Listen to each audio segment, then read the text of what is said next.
Hey guys, Ryan from Recovery Tattoo here, back with another one. We're gonna mess with this one today. I'll let you guys know like all the equipment I'm using, the ink I'm using, the machine, needle size, things like that. I got my iPad here in front of me for a reference. Um, I'll start with a little bit of a monologue. I've been depressed, so I'm sorry lately that the videos haven't been coming out, but I'm feeling better. Um, I hurt my right shoulder somehow, though. I don't know if it was when I was sleeping or what, but it's been like 4 or 5 days to where it's like any sudden movement and it like takes the breath out of me. It's really gnarly. I'm seeing a doctor soon, so have them check that out. What else did I want to tell you guys? Um, I'm gonna start with a story of one of the because I want to keep this in somewhat chronological order. It was one of the first like gnarly, graphic, violent scenes that I witnessed and was sitting right there, feet away from. That scarred me for life. It was just like one of the first things that made me realize, like, yo, this prison shit is not real. This is when I was one of the first trips when I was up in Concord State Prison. So I'll tell that story. Before I do that, I got this cool little horseshoe design, Lucky, written across with a banner, a couple of flowers.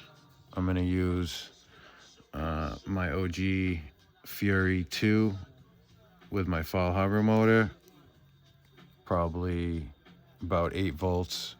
This is a 4.2 stroke fixed engine machine.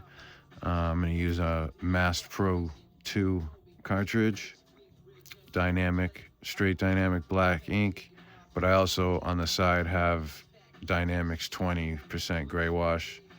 I've been playing around with it lately. Normally I make my own gray washes with Dynamics gray wash solution. I can make that a video as well, let you guys know how I do that.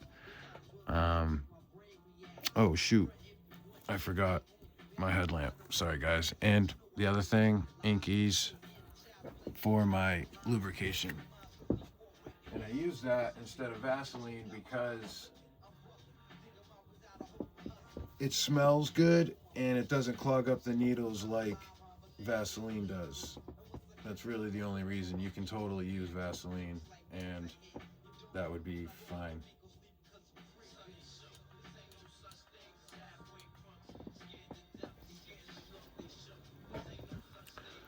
All right. So I'm like 18, 19 years old, right? Addicted to drugs. We'll get into that at that point later, but it lands me in county jail. And this time I had been there. Long story short, they deemed me as a gang member and threw it on my jacket and actually sent me to the prison pre-trial, which means I haven't been sentenced. I'm not supposed to be in the prison. This thing was a total surprise for me. This thing is gnarly. I was detoxing in county jail, and all of a sudden, they come up to me thinking I'm like running a gang ring in the day room, and I've been nothing but sick for 2 weeks. I couldn't believe it. I don't know if it was something I did before that or what people were saying. I don't know. We'll get into that. Either way, it lands me up in the state prison pre-trial. I'm not sentenced to there. I've never even heard of that happening before. But if your county jail kicks you out and no other county jail will take you, the state prison will. So be careful, because it was an eye opener for me. That's for sure.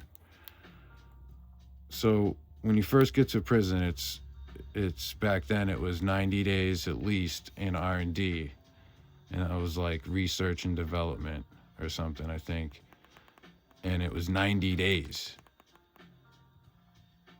And for some reason, every time out, and it's a brick building. It's the oldest part of the prison. Um, so and they're tiny, tiny, tiny cells. Tiny cells. So I'm gonna go through this part quick. It's nothing but gnarly, man. It's the worst time. I couldn't recommend it less. It's, if anything, that's the one thing that I hate about prison the most is R&D. You don't get any food, no commissary, no visits. All you get is your 1 hour out. Oh my God, it's terrible. But back then, they used to have R&D dorms, right? And so if you were good, you could go over to the dorms, and at least you weren't in a cell anymore. You were still R&D, you were waiting to go out to population, but you weren't in a cell. It was a day room with like 80 people in it, with no lights, no nothing. It was gross. But at least you weren't locked down all day, right? So that was the intention, was to get over there. Boom, boom, boom. I end up over there. And when you're over there, obviously there's all this new freedom, and prison is still new to me at this point. And so, you know, when you're in there, you keep your serious face on, mind your own business, all that. We can get into how you're supposed to act if people want to talk about that later. But anyways, I was young, impressionable, and I was kind of up on game because I'd done plenty of county time prior to this. But, so anyways, I'm going to tell you how bad things can go, right? Over something so small, and how serious it can get, right? Ready? So, I'm not even in there a couple of days. In the day room part. And there's no cameras, there's no windows, it's just dank, dingy, gnarly. On one side of it, there's 2 dorms, and in the middle there's a cop station where they sit. One cop sits in the middle of the 2 dorms that are closed off. He has to go out of his way to look to the left or right, to look inside the dorms, to just see a portion of it, to see if anything's going on. So anyways, it just gives you a little bit of an idea of how wide open it is and how easy it was for the cops to not know what's going on. So anyways, I was there a couple of days, and this kid Drama, right? He's a little kid and young, but he's a gang member. He's part of the Bloods, and he's wild, and you can tell. I noticed as soon as he came in, because I know how to read people. I could just tell, but he was probably like 5'2", 5'3", maybe like 130 pounds. I'm not kidding. He like was a child looking. Anyways, don't ever let size fool you. Let me just throw that in there real quick.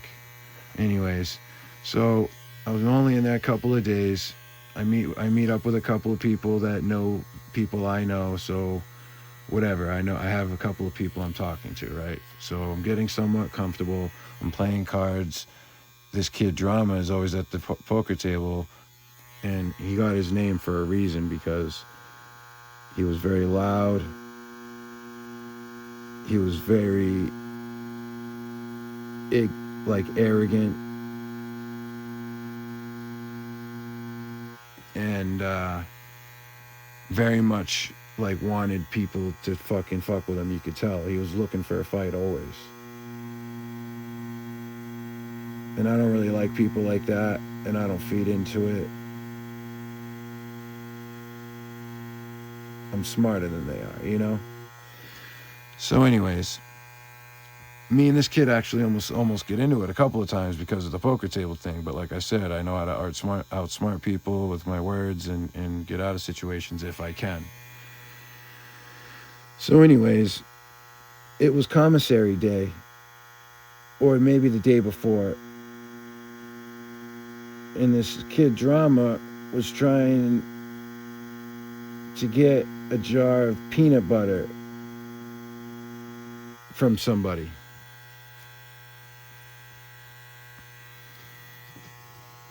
And the person he was trying to get the jar of peanut butter from in the dorm happens to dislike this kid drama a lot. You know, he was an older guy at the time. You know, he wasn't with all the bullshit that this kid brought in attention. And so I'm standing there, and the kid drama's taking it as disrespect that the guy won't give him the peanut butter because he knows that he has it, he's seen it, whatever. And his name is good, and everybody knows this kid drama, and rah, rah, rah, rah, so it's not like... So anyway,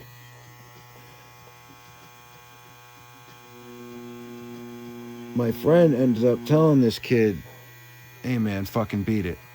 That's it. I'm not giving you shit. I don't care what I got, what you think I got. Fucking get out of here. And this kid drama, he took that gangbanging shit hard. And a lot of people do. But especially in there.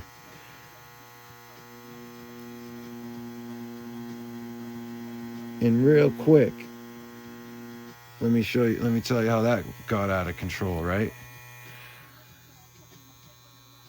So like the kid drama is almost, I can tell, like surprised, right? That this guy's coming at him like that.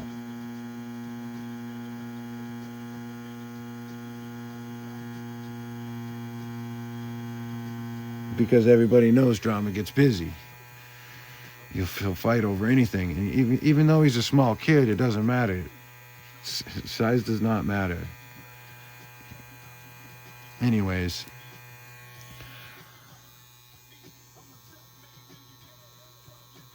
So I end up getting closer. And mind you, there's 80 of us in this tiny ass spot. Tiny. 40 bunks. Double bunked. You know, bunk beds. And in the middle, separating it all, is this like concrete cinder block wall, right? But it's only like 2.5, 3 feet off the ground. That's it. You can like step on it and step over it or whatever to get by. It's like just enough, like it's like just a divider, right? So they're in the back corner, you know, far away from the cops' view. And at this point, the guy, my friend, the guy drama's arguing with about the peanut butter, is a good-sized guy. I mean, he wasn't tall or anything, but he had drama by like 120 pounds easy.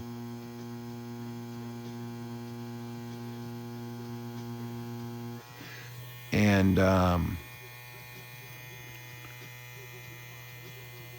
of a sudden, it pops off. My friend pushes him. Says, get out of my face. Because the kid drama was starting to get up in his face.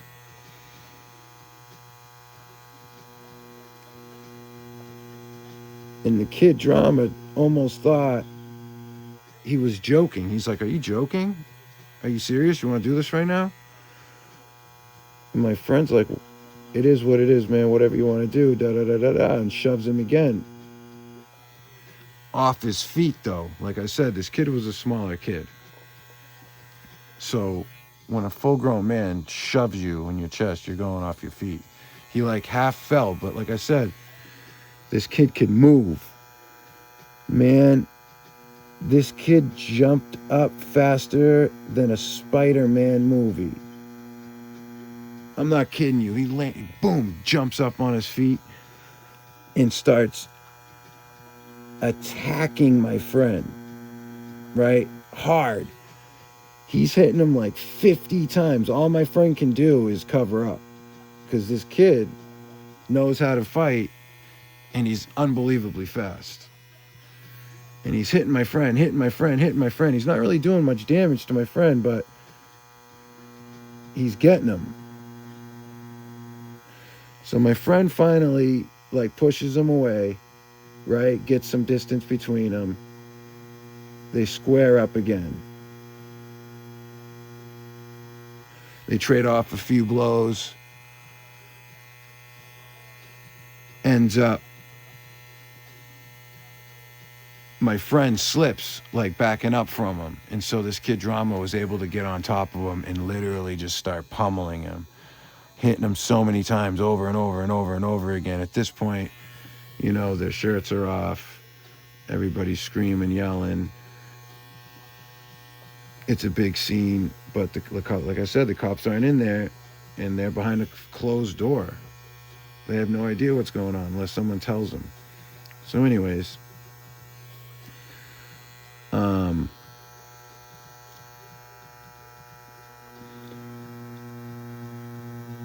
this kid Drama beats this guy so bad to where there's just blood everywhere. Literally, there's blood everywhere. It's like a movie scene. I'm standing right next to this kid. He stands up off of him, and he's screaming like a fucking warrior. And there's blood dripping all the way from his forehead, all through his face, neck, chest, shoulders, arms. Blood everywhere. Screaming. Right? And you can tell that my buddy's nose is broken because he's just bleeding profusely from his nose. And so my buddy's in the back corner. Now this kid's running around the day room like hooting and hollering, right? You know, getting his props or whatever. But he's at the same time, I can hear him. Nah, I ain't done. I ain't done. I ain't done. He has to go. I ain't living here. He can't live here with me. Usually after getting a bad fight with someone, normally one of you leave because the other one's not going to feel comfortable after beating you up and then wanting to hang out with you after or have you around and let their guard down and let you get them. Usually one person's got to go after. But anyways, not always, but a lot of the time. But this kid Drama is running back and forth. He's like, I ain't done yet.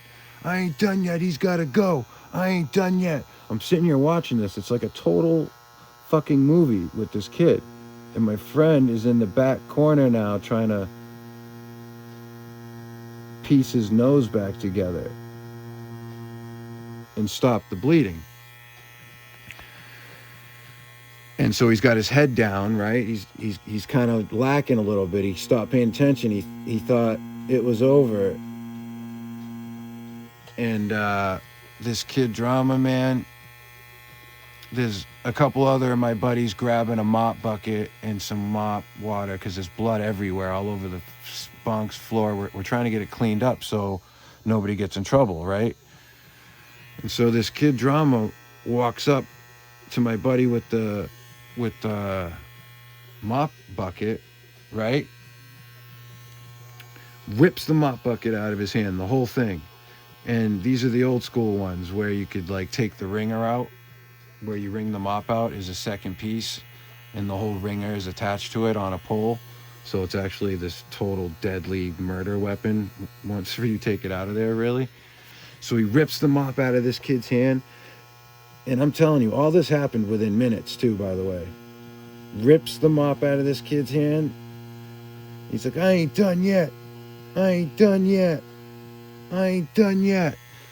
And what he does is he sneaks around to the other side while my boy who's bleeding broken nose, trying to put his nose together,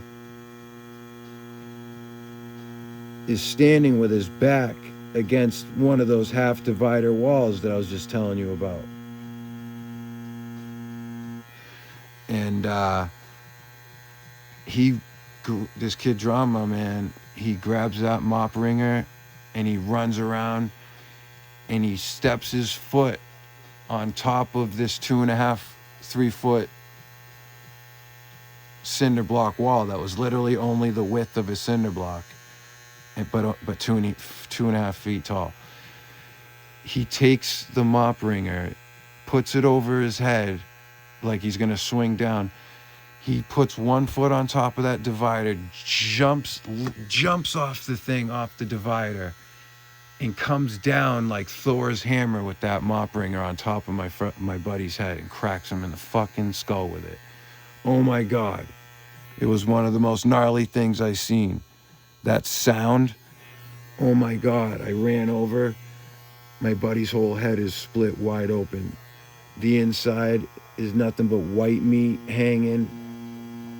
I could see his skull. Oh my God. At that point, there was so much blood everywhere, and this kid Drama had like snapped and gone into this blind rage. And by this time, the cops like see that there's a commotion going on, and they run in and they grab him. And my buddy, who's all busted up, had tried to jump in the shower before the cops came. But there was no hiding it. It was so unbelievably rugged. It took us like 10 brand new mop heads to clean up the blood after they left. I didn't see my buddy for like 2.5, 3 months later. I see him come out of ICU with like the neck brace and his nose was all bundled up with bandages, and he was all still messed up months later. And I still think about that story to this day. Even though gnarlier things have happened since, that was one of the first things that I was like, oh my God, I'm in a serious place right now, and I don't want that to ever be me. I remember saying that. I said, oh my God, I want that to never be me. Right? Think about that kind of violence happening to you and you can't do anything about it.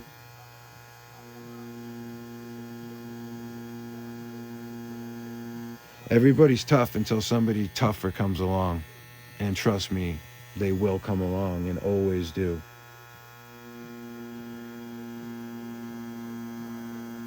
And things happen like slipping and making mistakes. But this kid knew how to throw hands and was just unbelievably fast and was known for it anyway.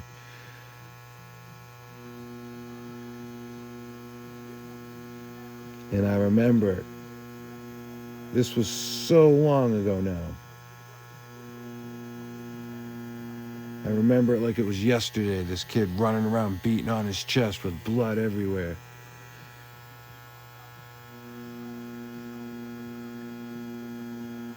Saying, who the fuck ever? Who the fuck ever? Oh, and I left out this major crucial point, right? This all really started. It was over the peanut butter, right? But my boy didn't like him because he slapped this kid that was wheelchair bound earlier in that day, like maybe an hour or two before then.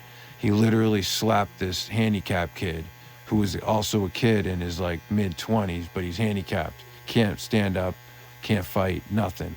He open hand smacked the shit out of this kid over the poker table. And that was another reason why my buddy didn't like him. He's like, nah, fuck that kid. I'm not giving him nothing. So, you know, things can go down in there and it goes down quick. It's really unbelievable.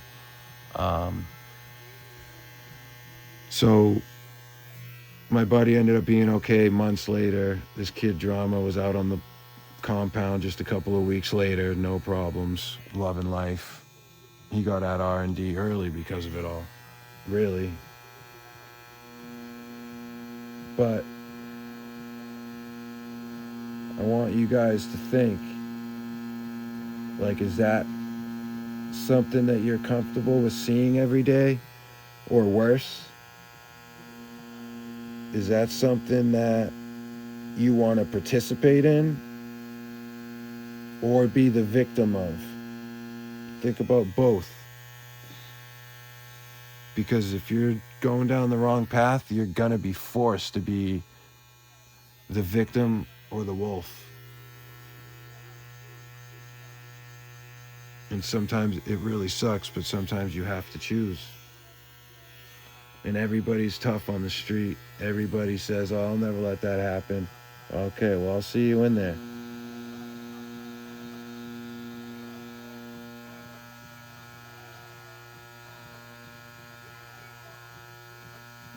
Not I'll see you in there. I'll see you when you get out.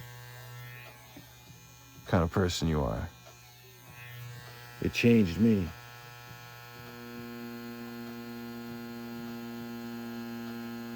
Changed me for the better, and I have a lot of negative aspects that I'm stuck with for being stuck there for so long.